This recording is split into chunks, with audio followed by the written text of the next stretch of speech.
Chapter 1 The Emergence of Quantum Physics باسی چەند ئەگزامپڵەکەکەین کە ڕۆڵی سەرەکیان هەبووە لە یان چەند ئەکسپەریمنتێک کە ڕۆڵی سەرەکیان هەبووە لە هاتنە ئارای کوانتم فیزیکدا یا کوانتم میکانیکدا. یەکێ لەوانەوە گرنگترینیان کە بۆهۆیەوە کوانتەمەر لەدایک بێ مەشهورە بە بلاک بۆدی ڕادیێشن. بلاک بۆدی ڕادیێشن یان بلاک بۆدی چییە؟ بلاک بۆدی تەنێکە کە ئەتوانێت هەموو تیشێک هەڵبمژێ و فیزیاییان هەر تەنێ هەر ئەو تیشکانە ئەتوانێت هەڵبمژێ کە ئەتوانێت بیداتەوە. کەوابوو بلاک بۆدی تەنێکە کە هەموو تیشکەکان هەڵەمژێ. هەموو تیشکەکان مەزوو تیشکەکان چییە؟ بەسمان شەپۆلی کارۆمێغناتیسیە. شەپۆلی کارۆمێغناتیسی کە لەژێر سوور و لە شەپۆلی رادیۆیی و ژێر سوور و مایکرۆوێڤەوە هەمووی دەست پێەکە ڕواتە سەر و بەنەوشەیی و گاماڕێی و تەمان ڕووناکی ئەتیادیش و هەموو ئەمانە. کێشەیەکی گەورە لە تیۆری بلاک بۆدیە هەبوو، ئەویش ئەوە بوو کە تیۆریەکانی ئەو سەردەمە کە لە ئارادا بوون لەگەڵ ئەوەی کە لە کردەوە هەبوو یەکی ناگرتەوە. ئەوەی کە لە ئەکسپەریمنتال مەژەکە فیزیا دوو باڵی گرنگی هەیە، تیۆری و ئەکسپەریمنت. ئەبێ تیۆریەکان پێشبینی نەتایجەکە بکەن و ئەبێ نەتایجەکەیش بڵێن پشتڕاستی تیۆریەکە بکەنەوە. ئەو جار تیۆریەکە ڕاستە یان بە کەڵکە ئاوا بڵێن. بارحاڵ بلاک بۆدی بە شێوەی هین بە شێوەی ئەوەی کە لە مختبەرە دروستەکرێ ئەمەیە، ینی بڵێن تەنێکە کە هەمووی ڕەشە دەوروبەری ڕەشە کونێکی تایە کە پێڵن کاڤیتی. باشە کاڤیتی ئێستاکانێ ئەگەر تۆ تیشک لەم کونەوە بخەیتە ژوورەوە تیشک لەم کونەوە بخەیتە ژوورەوە تەمەن تیشکە و ناوە حەبسە بێ و بەردەوات هەرچە تشکی زیاتری تێ بخی ینی وزەیەکی زیاتر تێخست ینی گەرمترە بێ. بە پێی و تێوەریانی کە کاتە هەبوو هیچ سنوورداریەک نەبوو، یعنی ئەمە توانی تا ئینفینیتی گەرم بێ. ئێمە لەگەڵ فیزیایەک ناگرێتەوە، ینی بڵێن فیزیایی نیە قسە. بارحاڵ ئەو فانکشێنەی کە بە شێوازێک فانکشن یا نەخشەیەی کە بە شێوازێک بەندە لەسەر ئەم تیشکدانەوە و تیشکەڵمژین و پلەی گەرمی و ئەمانە تیشدانە تیشکەڵمژین و ئەمانە بەندە لەسەر دووشت، ینی وا تەسەور کرا وا دانرا کە فانکشێنێکی یونیڤەرساڵە جیهانیە، بەندە لەسەر تەمپرەچەر و بەندە لەسەر ینی بڵێن وێڤلێنگزی ئەو تیشکانی کە هەڵیەمژێ یای داتەوە. تەبان ئەگە بەند بێ لەسەر وێڤلێنگ بەندیشە لەسەر فرێکۆنسی. خۆتان نەزانین کە فرێکۆنسی و وێڤلێنگز پێکەوە پەیوەندیان هەیە. بارحاڵ ئێستاکان دوودانە کوانتیتیە ناسێنین سەرەتا ئەڵێن بۆ کاڤیتیە ئەو ئێنێرژیەی کە لە هینە بڵێن لە دەرەچێ لە unit of area یا وەریگیرە لە unit of area لە unit of time ینی لە 1 سەکەندە لێنی لە 1 متر دووجا لە 1 سەکەندە و لە ڕێنجی چیە لاندا زای دیلاندا، ینی هەموو تشەکەنە تۆزێکی ڕێنجێکی بەم شێوازە توانی بنووسین ئی لاندا و تی دیلاندا. ئەوە مینەکەیەتی فانکشێنەکەیەتی بەس و فانکشێن نەزانین چییە، ئەمەنی و فانکشێنە بدۆزین و لە ئەساسە. ئەمە کرێ بە شێوازێکیش بنووسرێ ئێنەرجی دێنسیتی بنووسێ ئێنەرجی دێنسیتی ئۆف ڕادیێشن. باشە بەم شێوە ئەمە بەم شێوازی بنووسی بە شێوەی ئێنەرجی دێنسیتی بنووسین. ئەم ئێنەرجی دێنسیتیە و ئەو ئیە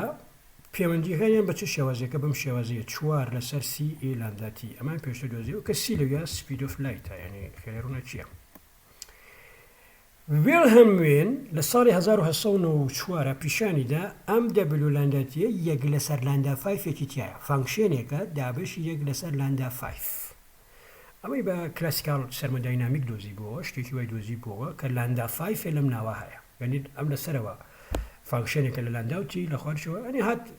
شکڵێ لە فانکشێنەکەی پێشکەش کرد کە وتێبێ ئەمەی تیابێ ئەم شتێ تیابێ. بارحاڵ بابینەوە بۆ سەر بزانێکین ئەو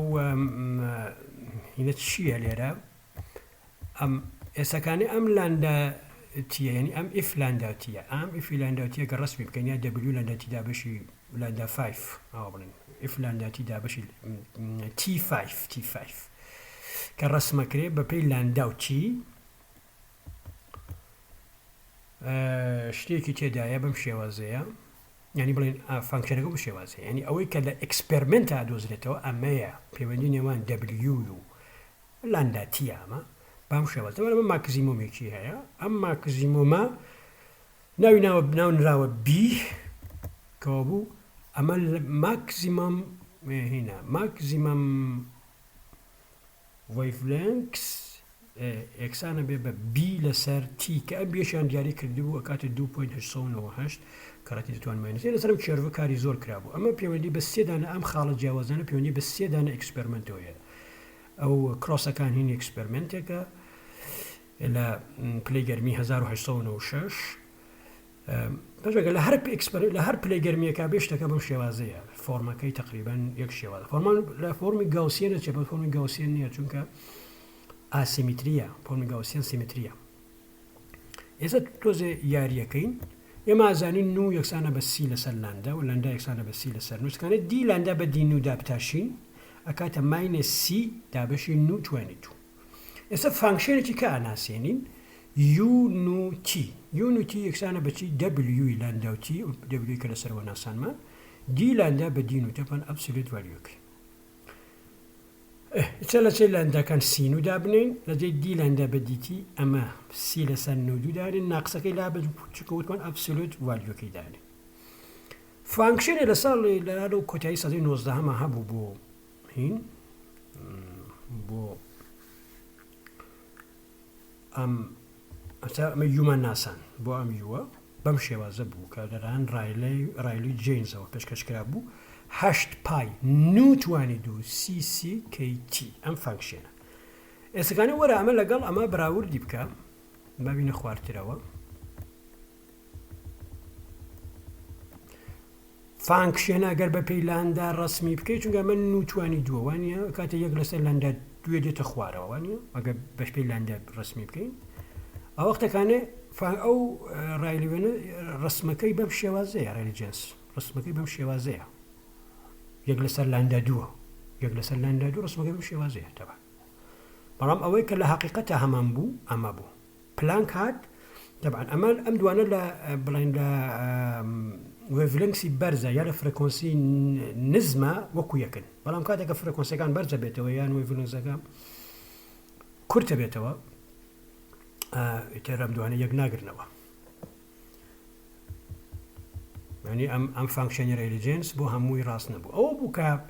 پلانک لە ساڵی 1900 ئەمێ پێشکەش کرد یو نو تی یەکسانە بە 8 پای HCC نو 23 E20H نو KT ماینەس یەک ئەمێ پێشکەش کرد ئەمە لەگەڵ مایەکە گرێتەوە ئەمەی لە کوێوە هێنا ئەم ڕێلەشنە ئەم ڕێلەشنین لە دوو شتەوە هێنا یەکەوەی کە وای دایناکە ئەو ڕووبەری بلاکبۆردی هەمووی هینن بڵێن هارمۆنیک ئۆسیلەیتەرن هارمۆنیک ئۆسیلەیتەر هارمۆنیک زانیت چییە مەسەر وەختێکە تۆ جسمێ یا شتێ بەستی بە سپرینگە کاتە چۆکە یا بەندۆڕی بەسی دەمەە هارمۆنیک ئۆسیلەیتەرن ئەمە لە هەر کام لە هارمۆنیک ئۆسیلەیتەرانە لە فڕکۆنسێکی تایبەتیە لە فراوانێکی تایبەتیە ڕادیێشنەکان ینی بڵێن وزادانەوە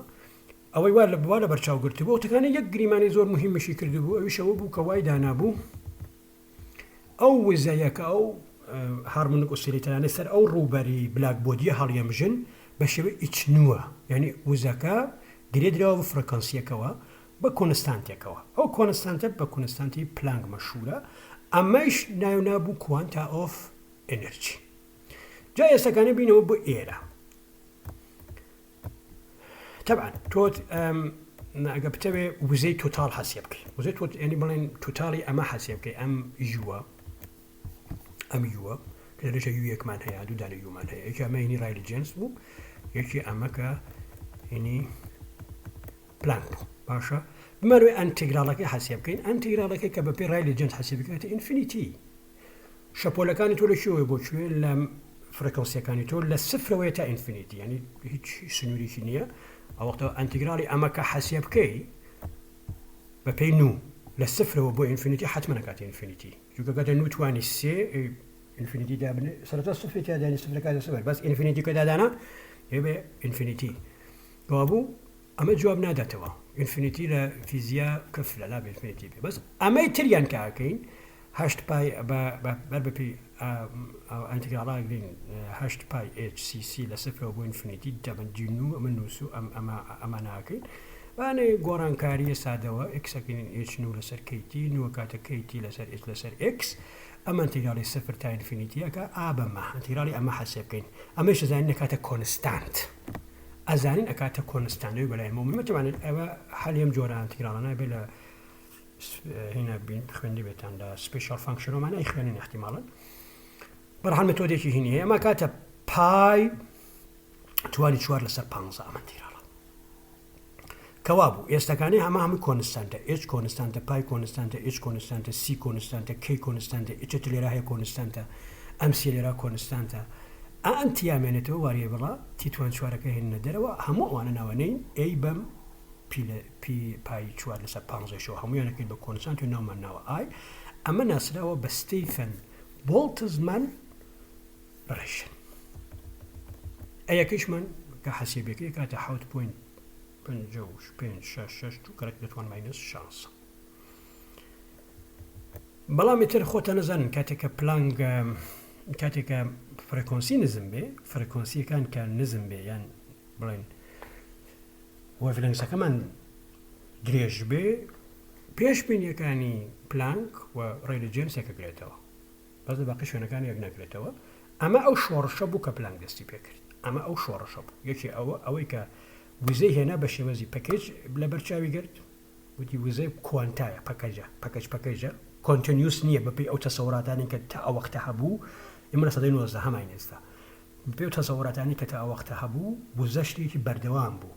ئەو هانا هێنای کردی بە پچەر و بەرچاوگرتنی هارمۆنیک و سێلەیتر ئەو ڕەلەشنی دۆزی و لەرۆ کوانتەم وەکو سەرەتا لە دایکە بێ ئێستا بە مثالێکی سادە بۆ بلاک بۆدی ڕادیۆشن مثالی یەک ئەڵێ وای دابنێ کە بلاک بۆدی ینی خۆر بلاک بۆدیێت مەشەکە خۆر بلاک بۆدیە بە ڕاستیە چونکە تو خۆر هەموو تیشکەکان دەداتەوە هەموو تیشکەکانی کارۆمێغناتیسیە داتەوە و هەمووش یاڵام بژێت تەبان کەوا بوو بلاک بۆدیە بۆنی ڕوونا متعریفی بلاک بۆدیمانەوە کرد تەنێکە کە حەچە تیشکە هەڵیەمژی هەر تەنێکیش هەر ئەو تیشکانە دەتەوە کە هەڵیەمژی کەوا بوو بلاک بۆدی هەموو تیشکانش کە هەڵیەمژێت توانێ بیداتەوە ئەتوانی بداتەوە نەیداتەوە مۆزاییکە ئێستا بە بینەوە ئێرە تەبعاً خۆر وینەکەشی ڕادیۆسی خۆریش 7 کەڕەتی دەتوان 8 مترە باش What is the total amount of radiation emitted per second? بڕی ئەو ڕادیۆشنە لە سکەندە ئەدرێتەوە چەنە باشە با بین بۆ ئێرە جوابەکەی ئێمە ئەم ڕێشێنە بەکارهێنین ئەمە پلەی گەرمی ڕوبەری خۆرە زانین ئەزانین چەندێکە 6,000 دەرەجەی سیلیسیوسە کەلەش کەلیۆکردنە سەرسوزەکەشی فەرناکە چونکە 270 بەرقیانەیە یعنی ئەوە ئێرۆر لەویا هەیە گرنگ نییە یعنی تۆ بە سیلیسیوس ویە بە کەلڤین بێت بەس بەڵێن 6,000 دەرەجەی کەلڤین یا سیلیسیوس ئۆکەی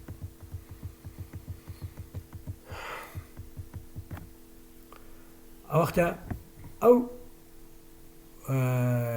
یوە حەسێ بەکەین ئەمە هەیە لێرەوە ئەو یوەکە حەسێ بەکەین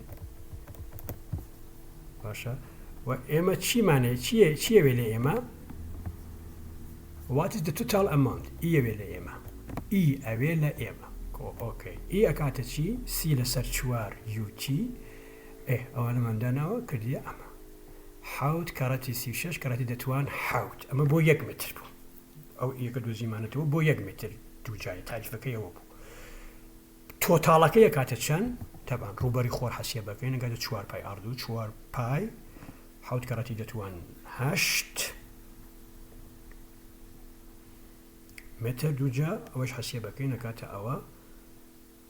توتاڵی پی ئەکاتە چەند توتاڵەکەی پا ئەو بڕی ئەو وزەیەکە دێتە دەرەوە ئەبێ ئەوەی کە لێرە حەسێ مانگە کەڕەتیم ڕوبەرەی بکەین ئەکاتە ئەوە 4.5 کەڕەتی دەتوان 25 وات پرسیاری بیەکەی چیاڵێ ئەڵێ the distance between the earth and the sun is 1.5 کەڕەتی دەتوان 15 متر باش ئۆکەی لە دیستانسەکەمانەوە نیە لێرەوە تا خۆر دەتوان 15 how much energy fall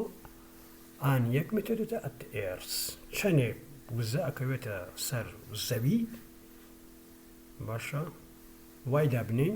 1 متر دووجار لەسەر زەویێن 1 متر دووجای زەوی چەندێ وزەی بەرەکەوێت لە خۆرەوە سرفس ینی وای دابنین سرفەیسەکەمان خەتێکە لە خۆرەوە بە زەوی بەسێتەوە دەری سرفەسەکەمان ڕێک ئەو خەتە ستوونە لەسەری باش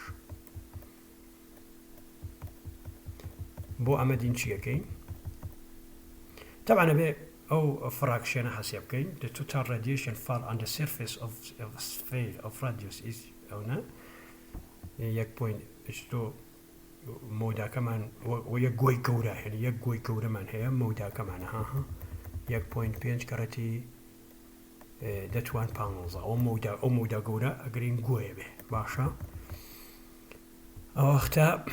چ کارتێکێکەوێتە سەر 1 متر دووجای کاتێ 1 دابەشی 4 پای کەڕەتی 1 ماینس 5 کەرەت کاتە ئەمە وا حەسێبەکەی ئەکاتە ئەمە بەرحاڵ ماشاکەم هەموو زەوی و خۆرمان ئەو ڕادیۆسەمان ئەو ڕادیۆسە یعنی ئەو پخەتەی کە زەوی بە خۆرەوە ئەبەسێتەوە ماداناوە یەک دانە گۆیەکی گەورەیە چی ینی بڵێن نیوە تیرە یا تیرەی گۆیەکی گەورەیە کەوا بوو ئێستا ئەو کارتەکەیمان حەسێب کردووە سەر 1 متری چەندێکەکەوێ فرە ئەو کارتەی یەک لەسەر ئەماوە حەسێبەگەرەوە ئەوە ڕووبەرەکەیە ئەوە ئەمە ئەو کارتە وزەکە حەسێبەکەی نەبێ ئەو کارتەی لە وزەکە حەسێبەکەی نەمەیە ئەبێ وزەی تۆتال حەسێبەکەین کەڕەتی ئەو کارتەیەکی وزەی تۆتالەکەمان حەسێب کردووە ئەوەیە کارتەکەیشمان حەسێب کردووە ئەوەیە کەڕەتیەکەی ئەوە دابەشی ئەوە ئەکاتە و ئەوە بڕی ئەو وزەیە کە ئەکەوێتە سەر خۆر ئەکەوێتە سەر زەوی کەوێتە سەر 1 متر دووجا لە زەوی و ئەو بڕێشکە لە ئەمە مەتێوەریەکەی